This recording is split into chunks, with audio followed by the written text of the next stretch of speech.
د پی ټی آی د پاره او د عمران خان د پاره د سپریم کورټ نه یو ډیره غټه خوشخبری راغلی دا سپریم کورټ د عمران خان د 9 مئی اتو کیسونو کې ضمانت منظور کو ډیټیل سره په خبره کو عمران خان به رها شي کنه عمران خان دین علاوه نور کم کیسونو کې گرفتار دي ډیر مرګورو دا سوچته چې اوس په عمران خان رها شي ځکه 9 مئی اته کیسونه چې کم پاتیو پاره کې هم د عمران خان ضمانت منظور شو ډیټیل سره په خبره کو چې آیا عمران خان به رها شي کنه کله به رهایی ورته ملاويږي نن 9 مئی اتو کې سنوي وجي سماعتو چې پای کې د چیف جسټس یحیی افریدی په سربراهۍ کې 3 رکنی بنچ لګیدل و چې هغه دا فیصله وکړه چې د عمران خان کم 9 مئی ټوټل په عمران خان باندې 9 مئی 12 کې سنو و چې پای کې سلور کې سنو کې عمران خان ته مخ کې ضمانت ملو شو اته کې سنو چې دا بار بار ډیلی کېدل کله به تاریخ لګیدو کله به نه لګیدو کله به جج بیمارو کله به وکیلان بیمارانو مطلب ډیر زیات ډیلی شو خو نن اخر دغه کې سنو فیصله راغه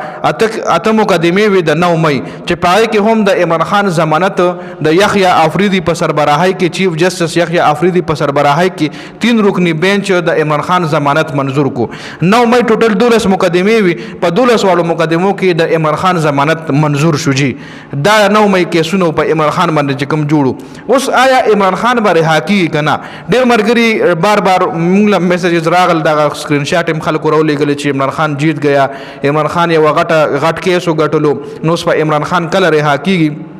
نو دغه حواله سره اپډیټ دا ضروره چې د 9 مئی کیسونه خو د عمران خان نه ختم شو خو د عمران خان باندې نور هم کیسونه شته دي چې پای کې توشاخانه 2 کیس چې کوم دی پای کې هم په عمران خان باندې سزا خته ده دین علاوه القادر ټرست کیس چې کوم دی پاغي باندې هم په عمران خان باندې لکه مطلب دغه 2 کیسونو کې اوس هم عمران خان په جیل کې دی او دین علاوه نور هم د دنیا کیسونه دي چې پاغي کې په عمران خان باندې لا سزا نه ده خته پاغي کې عمران خان باندې لا کېد نه ده خته دا صرف د 9 مئی چې کوم مقدمه وی پاغي کې د عمران خان ضمانت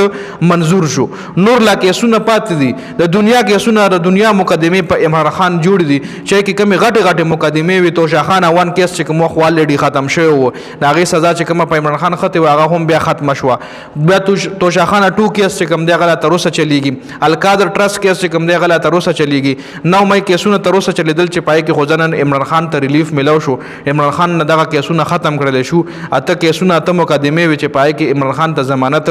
ملو شو جی اوس دا نور چې کم کیسونه دی پدې کې عمران خان لاګیر دی لکه داغه رهایی چې کوم دله فل حال نشي کېده لکه غلا فل حال نشي رها کېده ځکه نور کیسونه دی پی خدا یو ډیر اهم یو ډیر غټ بریک تھرو دی چې عمران خان ته ملو شو چې 9 مئی مقدمو کې عمران خان ته ضمانت ملو شو نو راتلونکي چې کم کیسونه دی کې هم عمران خان ته ضمانت ملاوي دی شي جی نو خیر دا پی ټی آی د پاره یو غټه خوشخبری ده غټه خوشخبری نه کم نه د عمران خان لپاره هم یو غټه خوشخبری ده چې دا دومره غټ هډ دا دومره غټه مقدمه په د جوړې وي د دهشتګردۍ مقدمه وي د 9 مئی نو کې غلا رهایی چې کوم دل نه ملو خو ضمانت چې کم دی کې نن یحیی افریدی سربراهۍ کې جسټس یحیی افریدی په سربراهۍ کې 3 رکنی بنچ عمران خان ته په دغه اتو مقدمو کې ضمانت ورکو